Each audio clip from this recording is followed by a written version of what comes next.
Opa! Olá, você que está entrando aí na reprise. Vamos aguardar mais um pouquinho para iniciar a nossa transmissão. Deixa eu só ligar aqui o Wi-Fi. Tem uma pequena gambiarra que eu tenho que fazer. Olá, garota sem fio, Biacunzi. Boa tarde. Uma satisfação muito grande. Uma honra ter a presença sua aqui no meu Periscope. Uma boa tarde a quem está acompanhando a reprise. Vamos começar em instantes a transmissão aqui do Periscope.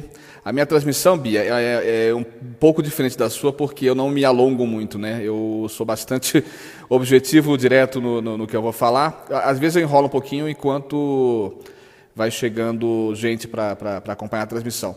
Mas, basicamente, dificilmente eu fico mais que 20 minutos no Periscope.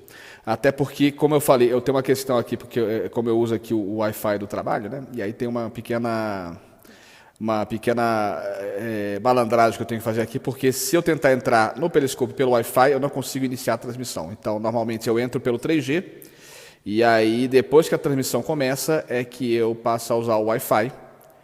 Faço uma pequena gambiarra aqui na hora de começar o Periscope para poder transmitir. Senão, se eu fosse transmitir pelo 3G, ia gastar a minha cota diária de 3G todinha, né?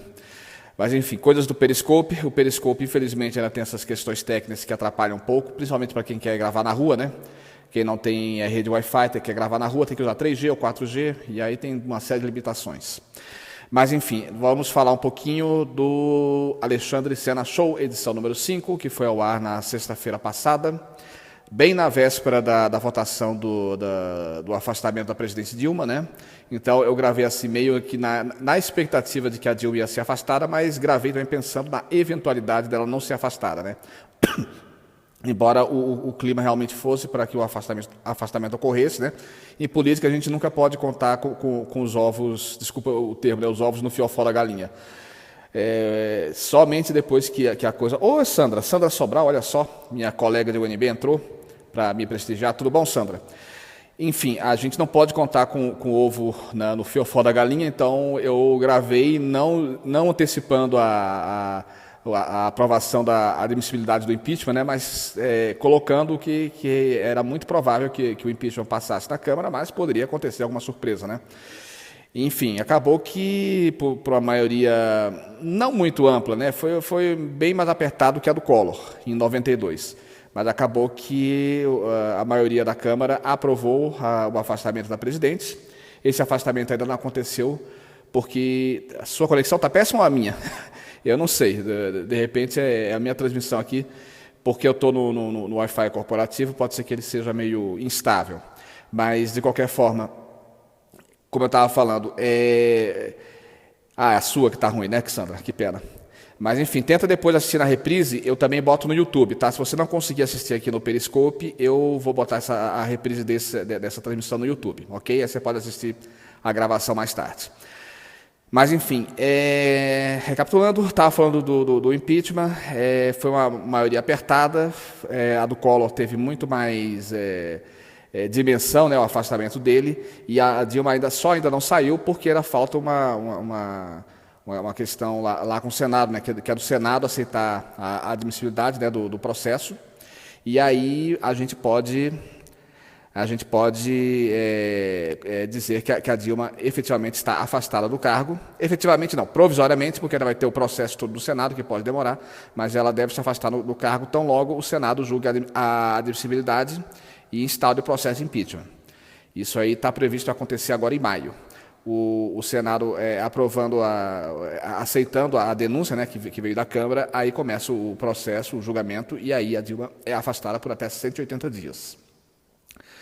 Enfim, a questão do impeachment é uma questão que realmente mexe com os ânimos, com os humores, né, do povo, principalmente porque, diferentemente do Collor, no Collor havia uma questão de quase unanimidade com relação ao afastamento, todo mundo queria ver o Collor pelas costas, né?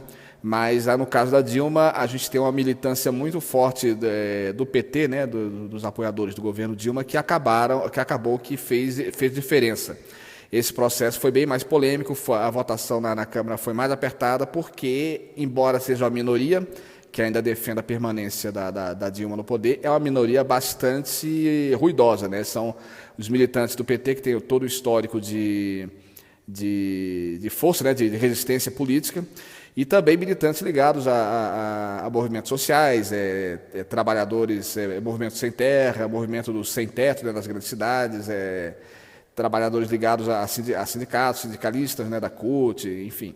Há todo um aparato, todo um esquema da esquerda, né? dos vermelhos, né? Como a gente fala, apoiando e fazendo muito barulho, que é para marcar a posição de uma maneira bastante forte dessa questão aí da defesa da presidente Dilma.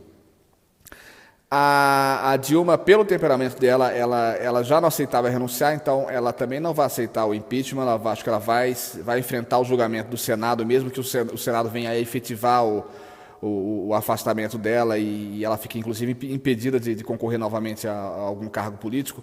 Mas ela vai, pelo temperamento dela, a gente está vendo que ela vai lutar com unhas e dentes para tentar resgatar o mandato. E a estratégia que ela e o PT... Oi, Verônica Longuinho, de novo aqui na transmissão, que bom ter você aqui, obrigado pela sua presença. A gente vê que a estratégia da Dilma e do PT é realmente insistir nessa tese de que está em curso um golpe de Estado, né? E é uma tese, é um mantra que eles vêm repetindo de uma maneira insistente e de certa forma, até causa, para quem ainda está um pouco em dúvida se o processo, se o afastamento foi legítimo ou não, por conta até do próprio padrão ético dos deputados que apoiaram o afastamento dela, essa ideia do golpe ela é insidiosa, assim, é bastante forte. Por mais que as pessoas mais esclarecidas, como eu, acho que como vocês também, entendem que o processo de impeachment tem todo um embasamento legal, quer dizer, não é porque simplesmente não vão com a cara da Dilma. Houve um fator jurídico que ensejou esse afastamento. O impeachment, claro, além de ser um processo jurídico, é também um processo político, mas sem o embasamento jurídico ele não anda. A Câmara pode até afastar, mas o Senado vai ser muito mais rigoroso na questão desse julgamento jurídico da coisa, né? dessa questão jurídica, que no caso são a questão das pedaladas fiscais. E tem o STF deu toda a salvaguarda, inclusive o STF atrasou bastante aí esse processo do impeachment na Câmara, porque mandou começar do início. O Eduardo Cunha, vocês lembram, ele tinha decidido aceitar o processo de impeachment na Câmara em dezembro, e aí o governo recorreu e o STF mandou voltar a formação da comissão especial da Câmara do início, né, do zero. Então perdeu-se aí uns 2 meses mais ou menos para voltar a estaca zero e recomeçar o processo da Câmara, né? Então, houve essa salvaguarda por parte do Supremo, do STF, houve inclusive toda a possibilidade de defesa do governo, né, por meio do advogado-geral da União no STF, na própria comissão especial da Câmara. O José Eduardo Cardoso, o advogado-geral, esteve lá, o Nelson Barbosa, ministro da Fazenda, esteve lá para explicar a questão das pedaladas fiscais, porque eles não entendiam que houve ilícito, que houve alguma irregularidade no ato da presidente, do ato do governo. Enfim, mas mesmo apesar de toda essa demonstração de que tanto o Legislativo quanto o Judiciário querem seguir o devido processo legal, quer dizer, não é simplesmente uma destituição pura e simples por birra, por não gostar da Dilma, pelo governo ser ruim, pela economia estar fraca, existe embasamento jurídico. Mesmo apesar disso, o PT insiste nesse mantra de que é golpe, que é um golpe orquestrado pela direita, que é um golpe, primeiramente, orquestrado pelos derrotados, né, na eleição, pelo Aécio, pelo PSDB, que saíram derrotados na eleição de 2014 e não aceitam o resultado da eleição até hoje. Posteriormente, o PT, o grupo ligado à Dilma, passou a acusar frontalmente o vice-presidente Michel Temer, que em conluio com o Eduardo Cunha, o Temer e o Cunha são aliados políticos. O Temer estaria por trás disso que eles chamam de golpe, né? Então, a cada momento, segundo a conveniência, né, segundo os ventos vão soprando, o PT vai acusando alguém de querer derrubar o governo petista. Se antes era o PSDB, agora o PSDB meio que saiu dos holofotes, entrou agora a dupla Temer e Cunha. Então agora a estratégia do PT é acusar Temer, Cunha, parte do judiciário também, eles acusam o juiz Sérgio Moro e outros juízes aí que vêm dando decisões desfavoráveis ao governo, de serem um grande conluio da direita,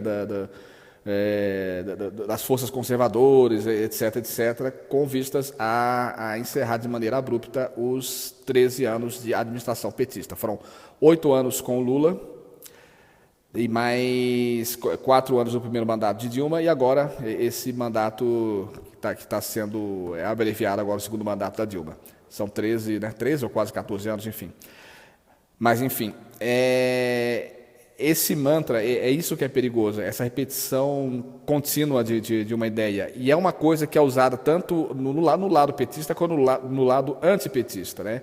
Então, a gente vê, inclusive, muita divulgação de notícias falsas, de boatos, etc., tanto a favor quanto contra o PT. Os boatos que são contra também falam